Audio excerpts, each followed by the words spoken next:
que dominaram o mundo. E dando continuidade à sequência histórica da aula 1. Agora partiremos para uma aula extra para falar sobre os grandes avivamentos da história. Eu fiz questão de fazer uma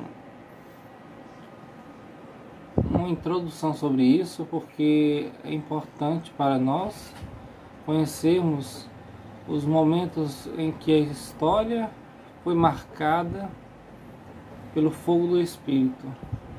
E nós sabemos que tudo começou lá em Pentecostes, quando o Espírito Santo desceu sobre os discípulos e eles foram envolvidos por um espírito missionário, um espírito de amor, um espírito de poder que manifestava o poder por onde passavam.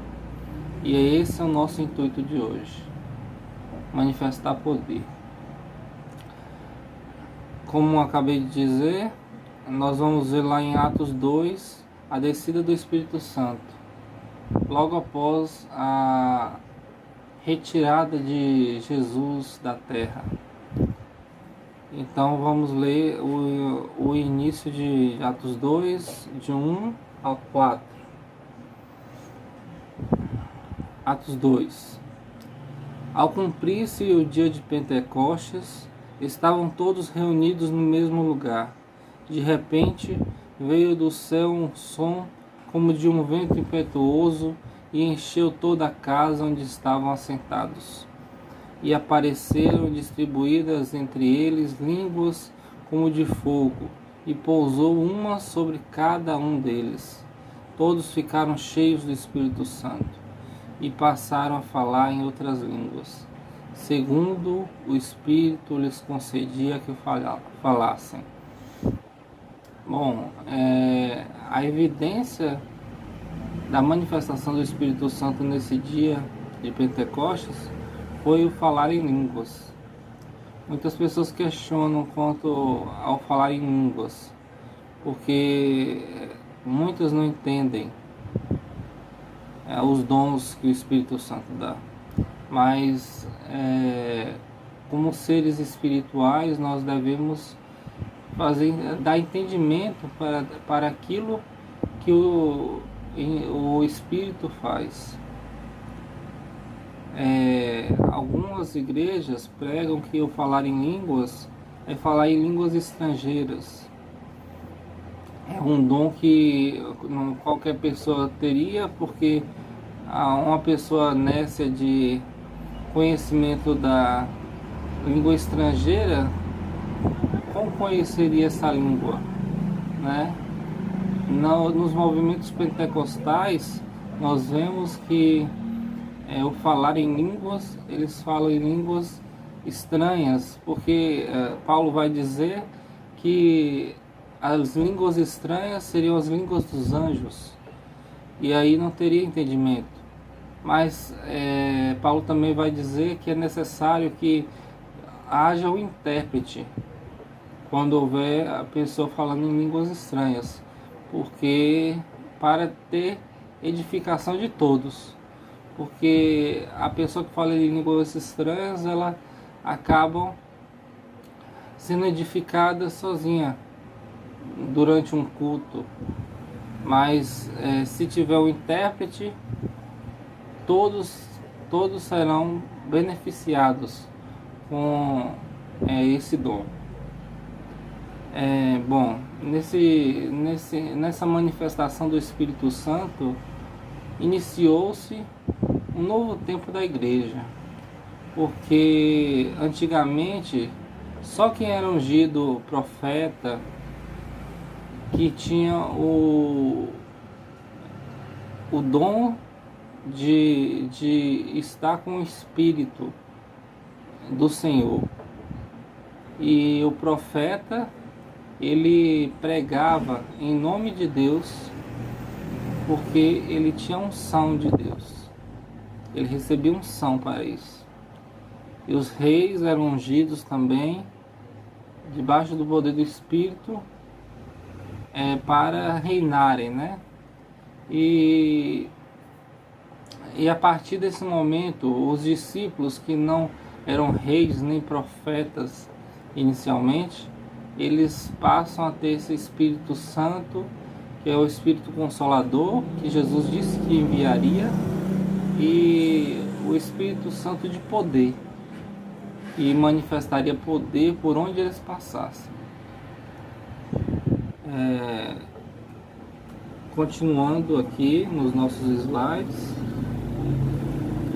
depois de Pentecostes, nós sabemos que houveram perseguições aos discípulos.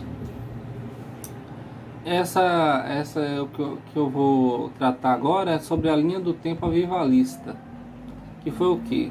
Foi a sequência lógica na história quanto ao avivamento. Nós sabemos que passamos por avivamentos durante o século XIX, XX, mas só que isso lá foi originado desde lá no início em Pentecostes. Mas sabemos que a manifestação do poder também trouxe consolo aos discípulos, porque eles passaram por grandes perseguições. A Igreja Romana, o Império Romano, perseguiram eles até o momento em que a religião oficial foi o cristianismo, foi reconhecida como cristianismo. E até o Império de Constantino, os cristãos eram mortos na fornalha, eram mortos crucificados, eram mortos apedrejados, eram mortos decapitados. E nós vimos que a partir do Império de Constantino, ele viu a força da igreja, ele quis se juntar a isso. Então, mas a mesma ideia de se juntar ao cristianismo, eles levou o paganismo para as ideias cristãs, porque tudo que Jesus ensinou vai ser desfeito por Constantino. E aí vamos ter um período que vai ser chamado Idade das Trevas, que vai até a Reforma Protestante, que a igreja só foi se corrompendo mais e mais e mais e mais. E aí depois da Reforma Protestante, a partir do frade Martinho Lutero, é que vamos ter um avanço da igreja cristã, porque até aquele momento quem dominava os conceitos da igreja cristã era a igreja católica. E esse levante de Martinho Lutero, que depois foi acompanhado por Calvino, pelos arminianos, pelos puritanos, que se dissiparam da igreja católica. E posteriormente, depois dessa cisão, foi se surgindo um movimento missionário. Um movimento missionário que pregava a palavra de Deus em todos os cantos, todos os lugares, né? E com isso vai se ter o avivamento congregacional e missionário. O congregacional são dentro das instituições religiosas. Foram se criando igrejas com esse espírito de avivamento. E os avivamentos missionários foram pessoas que foram tocadas pelo Espírito Santo para levar a mensagem do Evangelho a todos os cantos. Prosseguindo, nós trataremos inicialmente, antes de ver os grandes avivamentos da história, sobre a Reforma Protestante. A Reforma Protestante foi marcada por Lutero, nomes como Calvino, Armínio também, e os puritanos. Eu vou tratar exclusivamente desses por enquanto. Nós teremos mais de uma aula extra, porque esse assunto exige de nós mais complexidade, né?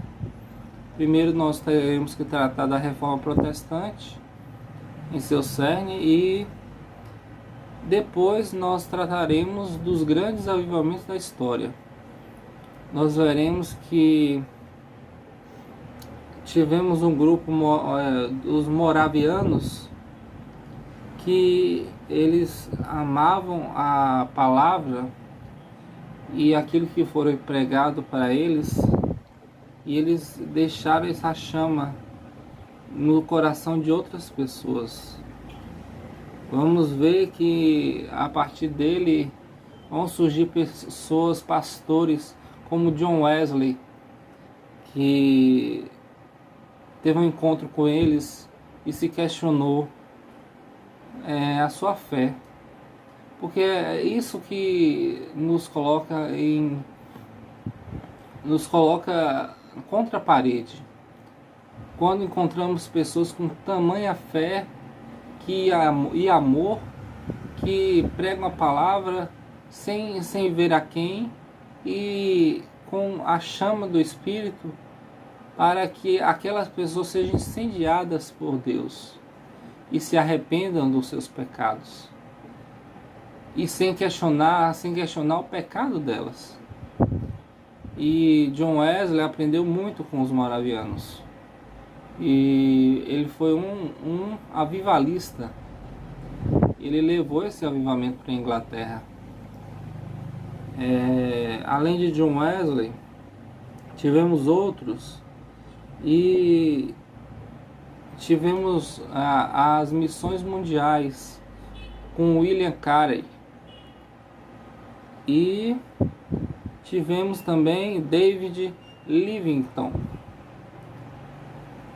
que vai levar a palavra para a África, e tivemos o avivamento do país de Gales, que ficou muito conhecido também, e por fim o avivamento na Rua Azusa. Esse não quero dizer aqui que acabou o avivamento por aí, porque enquanto a chama do Espírito arder em nossos corações, haverá avivamento. Mas só que desde a Rua Azusa até agora, nós vemos a criação de igrejas, e não exatamente de pessoas incendiadas. Nós vemos que no Brasil vai haver um crescimento exponencial do Evangelho, e os evangélicos vão ganhar um grande espaço no meio da igreja brasileira, inclusive elegendo um candidato a presidente do seu gosto, né? Mas isso não começa um avivamento e nem encerra um avivamento. O que começa um avivamento são pessoas que amam a Deus, pessoas que fazem tudo por Deus, e quando elas levam esse amor para milhares e milhares de pessoas. E quando essas milhares e milhares de pessoas conhecem esse amor, elas querem provar dessa fonte, da fonte que a samaritana teve a oportunidade de conhecer. E ela conheceu a fonte da água viva. Que todos venhamos ter experimentar dessa fonte. Nós continuaremos na próxima aula a ver sobre a Reforma Protestante e sobre esses grandes avivamentos que eu acabei de falar. Até a próxima.